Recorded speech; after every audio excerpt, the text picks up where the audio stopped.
Rockstars, today's guest is Dr. Jaime Raygoza. He has a doctorate in psychology and human and organizational psychology. He is an expert in handling stress and burnout, guys.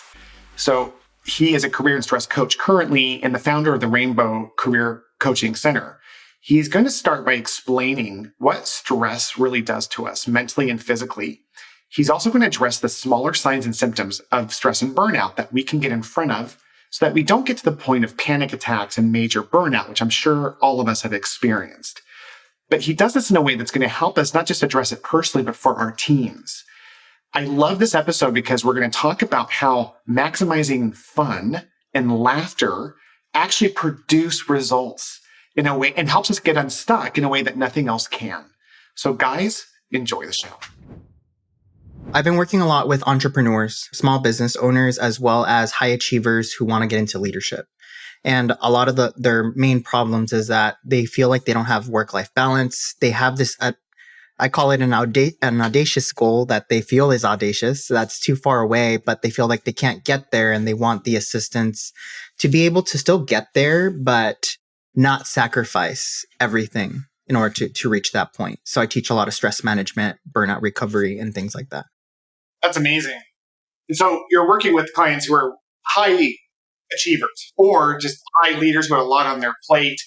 They want to go to a certain place. They might feel stuck.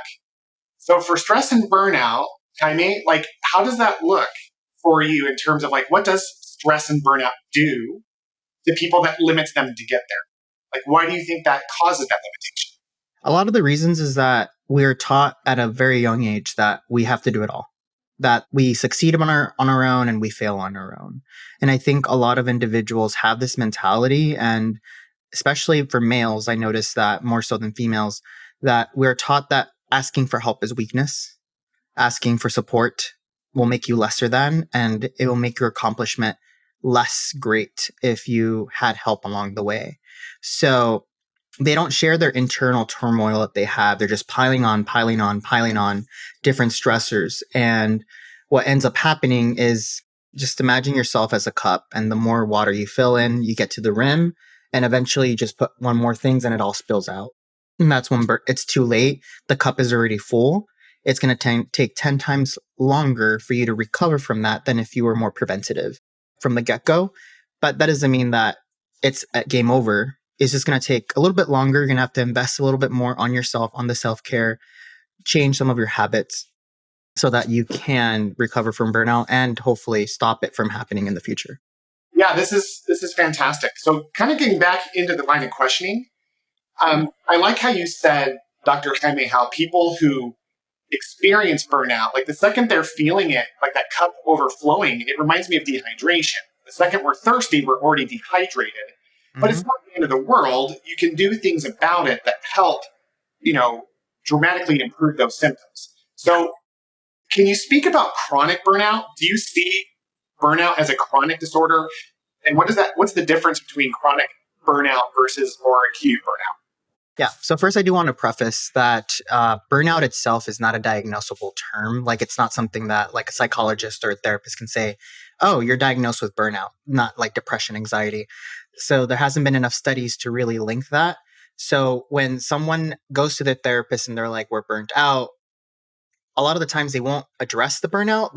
They're like, well, where does this stemming from? Are you just depressed? Are you anxious? And they'll try to find different things. So when someone says I'm burnt out, or they're feeling like they're being burned out, what they mean and what the definition is an insane amount of stress where it has impacted your cognitive processes where you can no longer function at the level you used to. And there's going to be a cognitive decline over time, and where the point where no matter what you do, you're going to stay at this flatline level because you're just so chronically burnt out. And it could be just from various things. A lot of people consider burnout to just be from work, but it can be from your personal life. It can be from your relationship. It can be social burnout. There's so many different types of burnout. So when you don't address these stressors from these different areas of your life, they can all impact you at the same time, therefore causing that lower threshold of cognitive performance. And some things that people usually miss is They no longer have the will to want to get out of bed, to go to work. They don't get excited to do certain things. Like you get invited to go see your friends and you dread the idea of getting up, getting out and about. Things that at work that used to excite you no longer excite you. Now they're more of a nuisance. You get very irritable. Other things that your body can show would be massive headaches, migraines. You can start having like stomach problems, digestive problems, even going to the bathroom.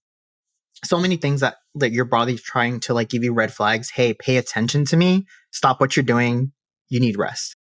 Interesting. What are the most common symptoms that you see? With all those symptoms, I'm sure, because like I have variations of those symptoms on a day-to-day basis, and I have stress on a day-to-day basis, right? So if what symptoms would you look at from your experience of coaching companies and high achievers? What are the most common symptoms that you see of this not officially diagnosable term called burnout?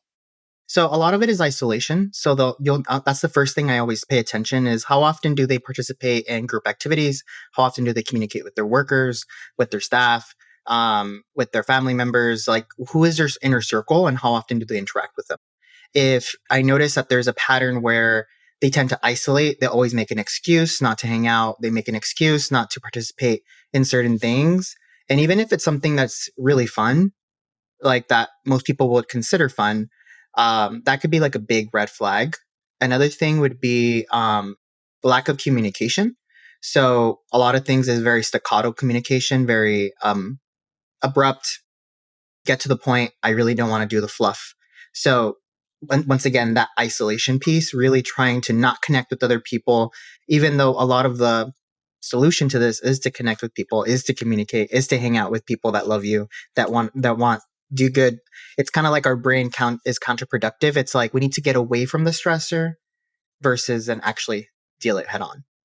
Yeah, I get that. I feel like this episode's more for me than anyone who's. I really do, Dr. Jaime. As you're talking, I'm like me. I'm a very like high achieving individual. In the last 2 months, I've launched a few podcasts. I have 4 companies, four boys in addition to that, and any number of things that are happening simultaneously. And I was telling my wife recently, I feel like I've painted myself a little bit in a corner, and I think our listeners can probably appreciate that. But I've done this before, and I know that like the path out has to deal with like confronting these things head on. But I will tell you that, like, just to confirm what you were saying, when I am not working, and gratefully I'm already starting to feel better, but like a few weeks ago, about a month and a half ago, I started feeling super overwhelmed. And I like, when I got home, I told my wife, I'm like, I just need to be alone. So that isolation piece I identify with. And for me, it felt like just a chance of like reducing stimulus is the only way I could have described it, because I just felt overstimulated and exhausted all the time. So by just kind of, but the problem is that like, I feel like there's these unhealthy ways of dealing with stress. Like for me, a common thing is to go on some social media apps on my phone and just start scrolling. And like, it's weird because it numbs, but it doesn't really help either. So let's talk about how Dr. Jaime can help me. Like what do you recommend for someone like in my position, especially when I'm in that place of like chronic burnout and I'm using that term, that's not an official medical diagnosis, but where I feel like I go through these periods where I get super excited about what I'm doing and then I burn myself out. Like what would you recommend for me in those cases? So one thing is like kind of like I mentioned before, finding out what do you want to work on right now and what can you put a pause on to work on later. I think a lot of the things is that we, especially multifaceted individuals who get super excited, they want to do everything, they want to conquer the world. It's hard for us to put a pin on things. So we're like, if I don't focus on this right now, I'm going to lose that momentum and I'm never going to get back to it again. Yeah. Which is false. Like we will get re-inspired. That is something that like we tell ourselves, but it's like it's a fallacy. It's not really true. Is make a list of things, kind of like a bucket list. That's why we have a bucket list, because, there's things that we eventually want to hit on. It's not a bucket list because we need to dump everything out and do it all at the same time.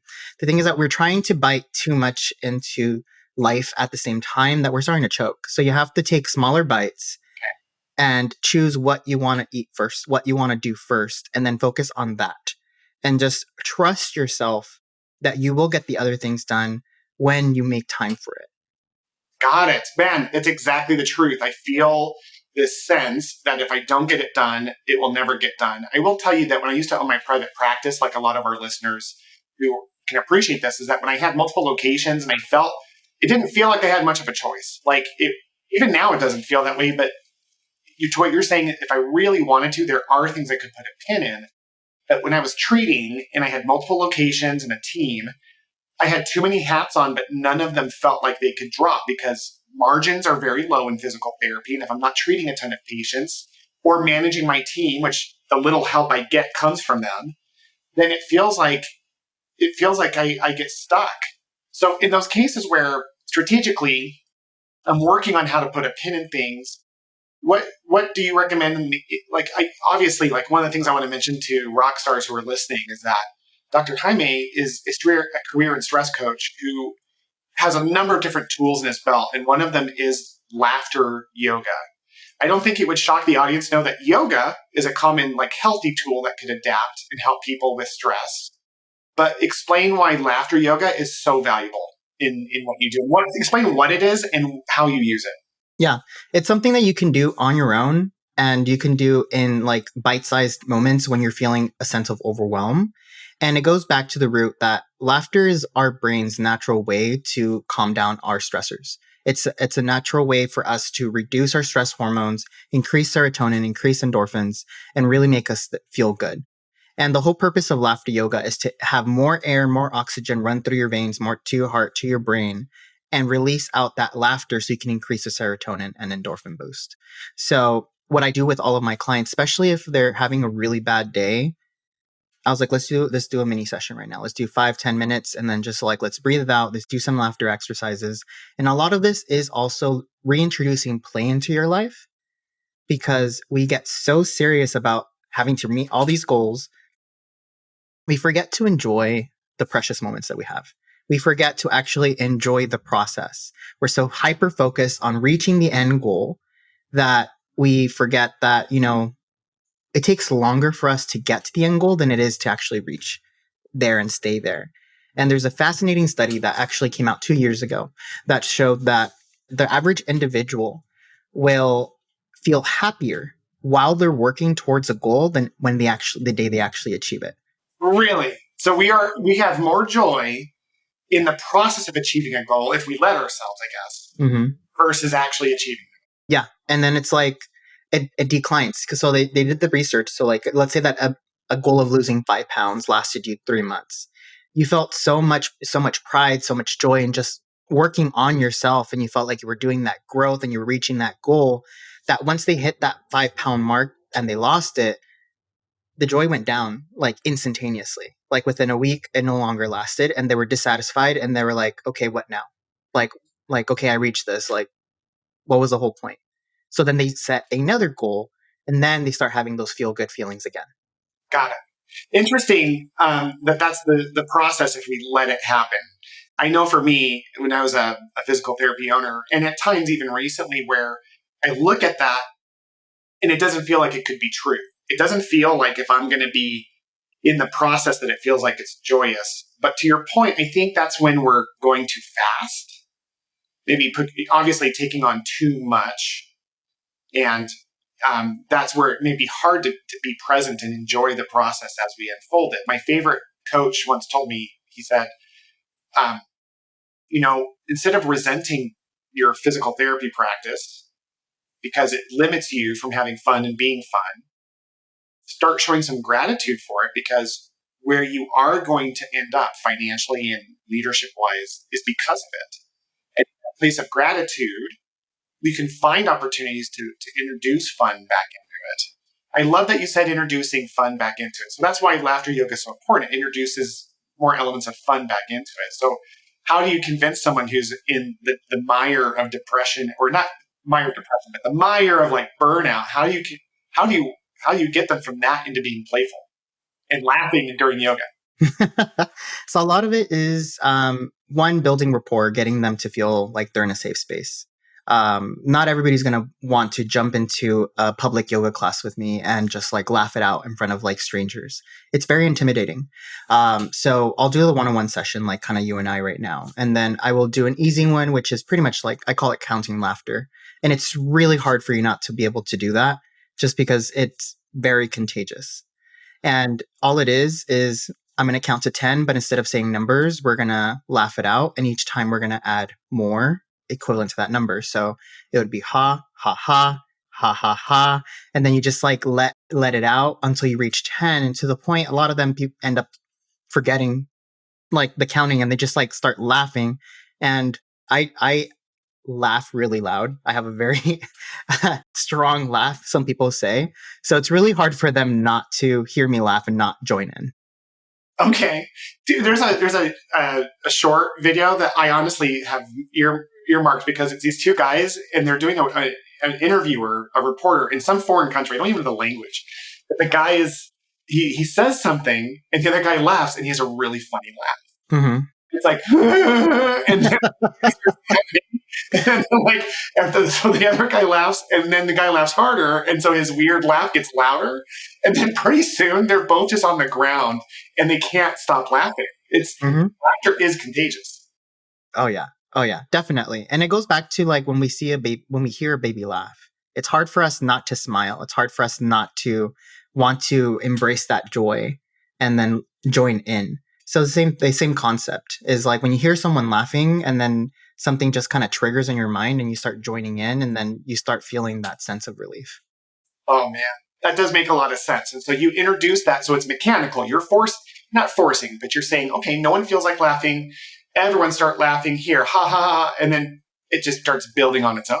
Oh yeah. And we do different activities. Some of them are very silly. Some of them are, like I said, you have to use your imagination and we end up doing it together. And then there's some props that not everybody uses props, but I do use like juggling scarves. I use like a big mushroom tarp where like that rainbow one they used to do when you were young. Oh yeah, the fun one where you like get in and you pull it around.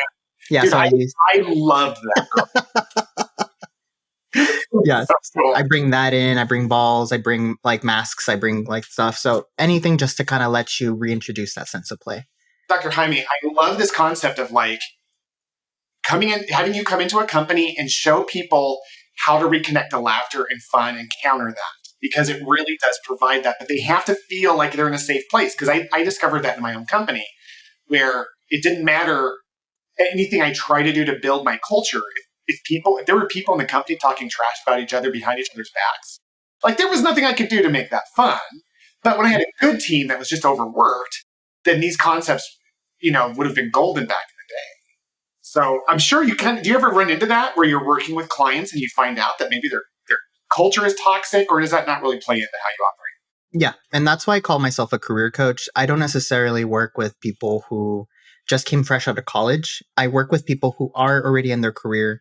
And if we decide like together, like they're like, after we're coaching them with the stress and they notice that a lot of the stressor is because their work culture is just very toxic, then I'll help them transition into another career so that they can help them get away from that stressor and into the next one.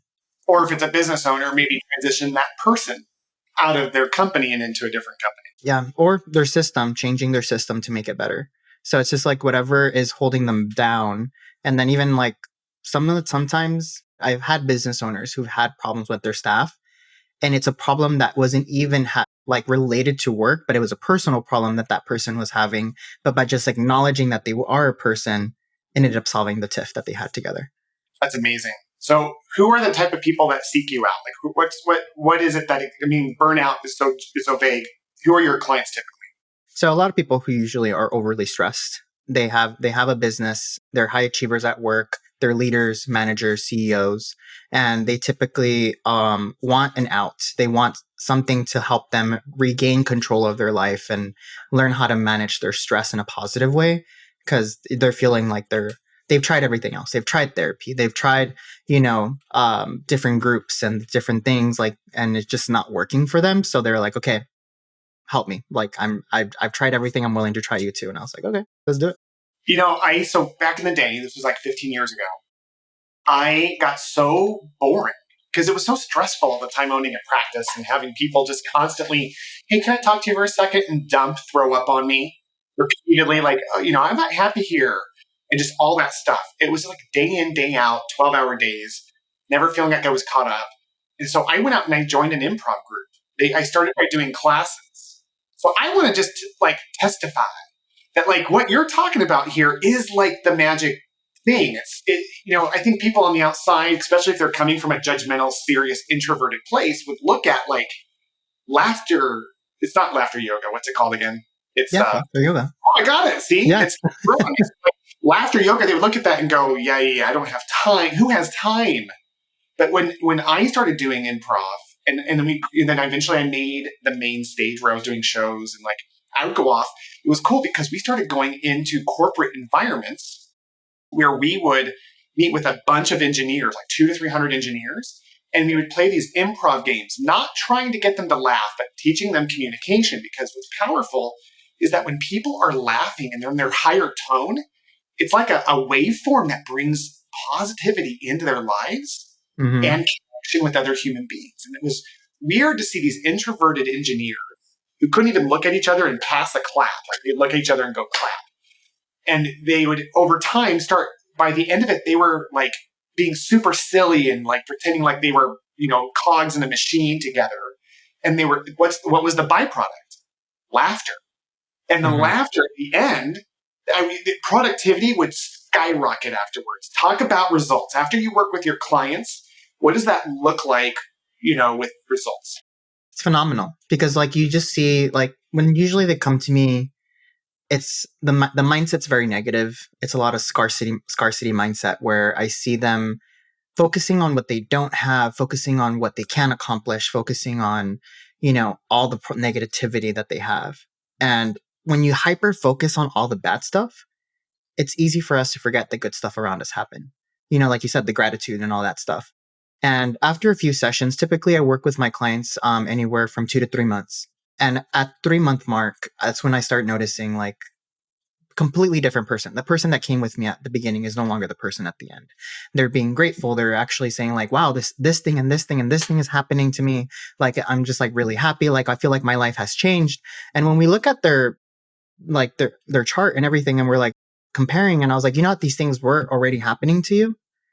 It's just that you finally decided to put your focus on the good stuff versus the bad stuff.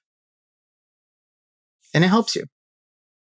I had a patient once who was dying of cancer, and she came in every day, and she was she was in her late 70s, but beautiful woman. She had these colorful scarves that she would wear around her neck and would dress up for therapy. And she had so much radiation in her neck that like her neck had been deformed. Like there was a lot of tissue that was taken out of her neck. And she had these beautiful scarves that were hiding it. So she'd pull off her scarves and then lay on the table. And I had to do some of the most painful physical therapy there was. I would stretch her because of the scar tissue, and it was so painful for her. And she, it was a little bit emotional sometimes for us as we were doing this. But when we weren't stretching and doing the painful stuff, we laughed and laughed. And we talked about so many things. I'm getting a little emotional thinking about it. Like we talked about just silly things. And I remember asking her once, I just said, what is it? Why you're dying? You know you aren't going to live. Why are you able to how are you able to find so much joy and like positivity? And she just said, Will, and I'll never forget this. She said, life isn't a series of up and downs. It's more like a railroad track. There are two rails. One is everything we don't have and things we wish weren't happening to us. And the other rail is everything we do have and everything we are so lucky to have. And positive, she goes, I choose that other rail. I know there are days where I lick my wounds and I cry and I have hard times and I worry about what my family's going to do when I'm gone. But most of the time, I choose the other rail. And because of that, she extended beyond what people thought she was going to live. But more importantly, Dr. Jaime, she changed other people's lives in that place. So when we talk about this thing called laughter, is there anything else in life that matters more than our families? But laughing with the people we love. And so it's so beautiful. And it's choosing to choose that side, like in that analogy, choosing to go on the right side of that railroad versus the left. And just because sometimes you end up on the wrong side of the railroad doesn't mean you're going to stay there forever. Like I tell my clients, you're going to have some bad days. I can like nothing in life can like get you not to have those bad days, but take those bad days, let yourself feel what you need to feel, and then choose to switch lanes and go on to the other side. Because if you stay too long on the other side, then it starts corrupting everything around you and you will impact people. No matter what we do, we always impact the people around us. So, do you want to impact people in a negative way? Do you want to impact people in a positive way? Because if you're sharing brightness and gratitude and having a good time and laughter, other people around you are going to bring back into your life tenfold versus if you're bringing people down and you're being negative and being a negative Nancy, then that's what people are going to return back to you. And or like you're hiding the negativity. Like the thing that I'm really good at is pretending like I'm really happy and secretly imploding. Mm-hmm. So I think that energy, like maybe it's a little bit less overt in the sense that like I can fake it well, and that carries me through some of these rough days. I do believe there's a state of like fake it till you make it kind of thing. But if every day secretly I hate what I'm doing, it's going to bubble out of me. And I love this idea of like, no, we want to be in this state of play, creativity, where we can find the solutions to these stucks that we think are impossible to overcome, right? So I love what you're bringing to the table, Dr. Jaime, in terms of everything here. Can you share with me a personal experience when you felt burnout, stress? Yeah. So I've had a lot of downsides with burnout, hence why I decided to do this as a career. I always tell people who want to go into coaching, into therapy, or the helping fields, you become the person that you needed when you were younger. So I try to have all the tools ready so that I could have helped the younger version of myself. But one of the most recent ones it was like around 2021 through 2023. So like during the pandemic, I was offered a job to work as a consultant for it was a startup that was going to shelter kids that were on the border and they were going to reconnect them with their families. So they were split up and we were going to connect them with their next of kin. It was a big pressure, not to go with all the details, but they had 7 days, the case managers had 7 days to rehouse these individuals. Um, if not, they would take them to another shelter and they would start their journey again. So to not re-traumatize these kids, they have 7 days. They brought me in. They had about a turnover of, they had 365 staff. About 50 to 75 staff were quitting every single week. They had no training protocols. Their managers didn't know what they were doing. They were working out of flip phones. They had no computers. They were doing everything via paper. Like everything was just insane. So when I went in there and they asked me like, fix this, I was like, shoot, this is an insane project. It was a 24-hour shelter. So they had staff working 24 hours a day. So in order for me to impact everybody, I had to sometimes work 24 hours a day so that I can talk to every single person at the shift. They literally designated a bed for me so I can nap at the shelter. Oh my gosh. So that I can work with certain staff. And I worked with them for about 4 months. And during that 4-month period, I ended up burning myself out so much because I cared so much about, the cause and the people. Towards the end of the 4 months, it was like a drastic change. Like they ended up having about 5 people quit a week versus the 75 that they had. They had their numbers were doubling and the people that they were housing and everything was great. But even though the processes were going good, I was burning myself out. And it wasn't until I literally started having an anxiety attack in bed, trying to fall asleep, forcing myself to fall asleep. And I was like, this is too much. Like, it's too much for me. I was no longer finding the joy. I wasn't eating. I was losing a lot. I lost 20 pounds during that 4-month period because I wasn't eating because I felt like I didn't have time to eat.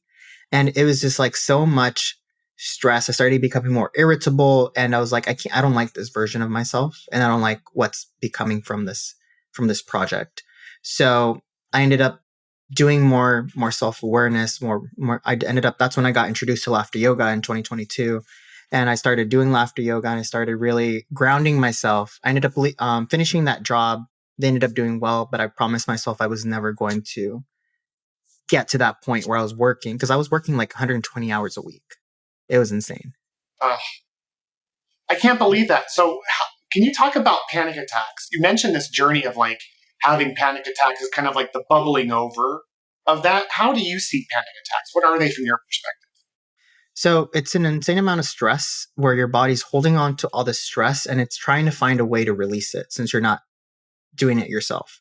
So your body can find different ways of releasing the stress. Some of them can be migraines, some of them can be seizures, some of them could be heart palpitations. They mimic other illnesses. So it can mimic a seizure, it can mimic like an epileptic episode, it can mimic like a heart attack. It truly feels like you're dying. Your brain, you're not getting any more oxygen into your system that you need because you start hyperventilating, and all of your body starts mimicking these things to release it. So for me, the way my panic attacks, anxiety attacks started immersing was through mimicking epileptic episodes. So I would start seizing very rapidly. Every single muscle of my body was just start shaking, and I started contorting myself. Like everything was like very like fetal position, like forced. Like I didn't have no control over my body for like a good 15 minutes, and then but my brain was like very very aware of what was happening, and it's like the sense of you cannot control your body because it's like getting worse and worse and worse. And I've known people that they've had like severe, it feels like they're having a heart attack. I have others that feel like they're drowning, like they can't breathe, so it just really reflects different people. But you have to, I always say it's when you've gotten to that point, you missed all the small signs that led to it. What are the smaller signs? For me, and a lot of people feel this, is the most common thing. Sometimes you feel like a random muscle spasm in your body, like a twitch. The most common is like the eyelids, underneath the eyelids. You start feeling that little twitch.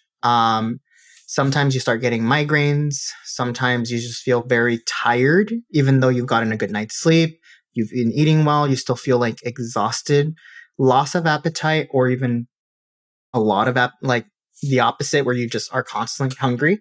All are very important signs that something's coming up. Another common one is numbness in your body. So you lose sensation in your fingertips, you lose sensation in your face, your legs, because the blood is rushing other places and you're losing all the sensation in that specific body part. That makes sense. You're going through a sympathetic response, and so your body is channeling the blood in different areas to get ready to run away, like to your muscles instead of your extremities, so you get numbness. Man, that is so interesting. I never knew that those were my earlier symptoms for stress and burnout. It's for me, my heart palpitates when I start getting stressed out. They'll start skipping beats. And there was a period of time when I had a really difficult challenge with my team, with people talking a lot of trash behind each other's backs, most of it about me, where I was told I needed a pacemaker by an electrocardiologist. Hmm. They put a Holter monitor on me, and they said that I had over 1,000 skips in one day, and I felt them. It was hell. It was literally this feeling like my heart just stopped and then would kick in again. We've all had those heart flutters from time to time, but this was all day, and to the point where I felt like I was going to pass out at times. And I've also found that like magnesium and potassium supplements will help me kind of just temporarily mitigate that. But like the bigger problem is the stress. And so what you do is help address the bigger issue by finding healthy ways to help handle that. So is that what when you work with people who aren't super burned out, I'm guessing your approach is still the same. It's just that it's a lot more effective. Yeah, and it's more preventative side, because a lot of people tend to come to me after they're having the anxiety attacks, after they're having that loss of motivation and everything. And I'm like, okay, this is good. Like, we can still fix this. But next time, don't wait till you get to this point. Because the thing is that we have stressful events and we're like, I feel fine. I'm great. I'm not stressed. Yeah, I can do all of this. Like, I feel fine. But the symptoms don't come during the stressful event. They come after. They're like earthquakes. The earthquake will hit and you're like, I'm fine. But it's the aftershocks that what screws you over. Wow. And a lot of people don't pay attention. Like, I had a client that called me crying, saying like, I don't understand. I'm like I submitted the big project. I feel like I feel no stress, but I'm having like anxiety attacks back to back. Like I can't breathe. I just don't get it. Like everything that like was causing me the stress is gone. And I was just like, I ended up switching jobs, blah, blah, blah. And I was like, okay, when was the big stress event? And I was just like 2 weeks ago. Okay. You didn't allow your body to feel it back then. So it held on to that stress. Oh my It gosh. accumulated kind of like a tumor, just started adding on, adding on, adding on. And even regular small stressors that are typically good for us, physical stress, or just like small little things like that will cause us to get motivated or ambitious, will now become negative because we have this cluster of stress and you broke. And the easiest way that people break is when they're relaxed, because now they don't have the tension holding that stress together. It now dissipates all at once and it overfloods. And what I tell people is one of the things that you notice is when you're really stressed, like let's say when you're in college during finals week, you're stressed, you're working 100%, but the week after you get sick because your body shuts down and your immune system goes down because you worked it so hard the week before. And people were like, I don't get it. Why I always get sick after? And I was like, because you overworked your body. That's mind blowing. I'm having a hard time processing this because again, this is more for me. I hope people get a lot. Anyone who listens is going to get a ton out of this, but literally no one more than me, because yeah, man, like when I've had breakdowns or like physiological symptoms, it's always like later, or like on vacation, for example, where it's like, why am I having a panic attack on vacation? But it's what's weird is that I don't see the correlation. Like logically, it doesn't make sense to me when I feel those symptoms because there's a delay between the cause and the effect. So like when I'm stressed, I honestly am just getting through it. And I'll tell people I'm stressed and I might be losing some sleep and whatever. But it's one of those things where I tell people, but I'm fine. I'm fine. Yeah, give me more to do. Mm-hmm. I can take on that task as well because I'm breathing fine. I don't feel worried or bad right now. So I keep taking on more. And then it's only later at random times of rest that things really implode. Now, when things are really bad, they happen whenever. Like I've been to that point too, where like the physiological symptoms will emerge at any given time. But it's almost like most recently, we're talking 4 weeks ago, I was on vacation. We were driving around Yellowstone and I had this massive panic attack. And like just my heart was skipping. I was shaking at the wheel and it was just like, what is that? And I was like, I'm not, and it was in your brain is trying to make sense of it. So I've learned that one tactic I'll do is I'll tell my brain I'm just excited to be here. But I think it's a temporary solve for a bigger problem of not measuring how much you take on and going through that experience. I think some people are so chronically in that mode that they're even numb to their own stress. And it's almost like they can't stop doing it. I know this is a true story. I know a guy that he worked his butt off and he created a business that was over $500 million. And he sold it and he dreamed all day about the day where he would wake up the next day and just have a drink of coffee on his porch and watch the sunrise. And during that sunrise, he had a heart attack and died the next day after he sold his business. Oh, wow. And it's, I've always thought of that, but I never recognized it until you were just talking about how these things interact in that way, where it's like, yeah, the body always keeps score, right? There's a book, I think, by the same title. Have you read that book? Yep. Fantastic book. Talk about that. How does the body keep score of our stress? The problem is that we may fix things in our mind saying like, we're fine, but the body still keeps that trauma inside us. And it could be from childhood trauma to work trauma to trauma as an adult. Like we will start gaining habits. We will start doing things to kind of protect us when they no longer serve us. So this is a conversation I have with majority of my clients where I told them prehistoric age, our monkey brains were conditioned to freeze, fight, flight, or fawn. Those are the 4 responses that we do, right? And most of our actions derive from these 4 things when we have conflict or any type of discomfort. Our brain senses stress as a danger. So one of those 4 things will happen. So sometimes when we get overly stimulated and we have so many things to do, like I'll share with me, one of the things that trigger me is when I leave for vacation, come back, and I see a million emails in my inbox. Instead of tackling it one at a time, my freeze response will activate where I get overstimulated and I will ignore it. I will just like be like, you know what? This is too much for me today. I'm getting like palpitations. I'm just going to wait until tomorrow. And I will just freeze and do it tomorrow. The next day, same thing happens, So unless you start training your mind and being reflecting, there's a technique, which is be aware, like assess, observe, and experiment. So assess the situation. What is causing my stressors? Is it a real threat or is it something that my mind is convincing me is a threat? Observe what are the things that are potential things that you can do to kind of fix it. What are some things that are not going to help you? And then experiment ways to kind of tackle it. And then focus on the system so that it doesn't repeat again. And I always try to people, be aware of your surroundings, be aware of like whether the threat that you're having and the response that you're having is really in par with the situation. If somebody says, we need to have the talk, like I need to talk to you. If we start having anxiety from that, saying like, what did I do? What's going on? Like, why do they want to talk about me? Did I do something wrong? Blah, blah, blah. That response may be fawning where you're like trying to find a way to people please them beforehand because you feel like you did something wrong. But think about it. Have I done anything wrong? I don't think so. And if I did, is it going to be the end of the world? No. So let's just go in with a very normal conversation and find out with a curious mindset what's going on. I think curiosity is a really cool lead into that too, like being able to be curious about it and understand it. One yoga guy I remember working with was telling me, he's like, even if we are in the worst case scenario in our minds, there's still a part of our brain that's really curious about it. So to lean into that, I'm like, what is this? This feels like death. But am I dying?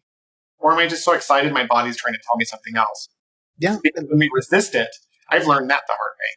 When I resist my moments of extreme anxiety is when it really amplifies versus being like, it's okay. We're going to let it come. We're going to sit with it as long as it needs to do. And honestly, in some cases, like it can help us perform in small doses, but overall, it's not a healthy partner to lean on. That's for sure. No. And the easiest way to do this is to force yourself to reflect every day. So I know there's a lot of people are against this, but journaling is really good. Leaving yourself voice memos, doing a vlog. You don't have to share it with anybody and just do it for you. And then really see, like I tell people, what was the rose of the day? What was like the best thing that happened to you? What was a thorn?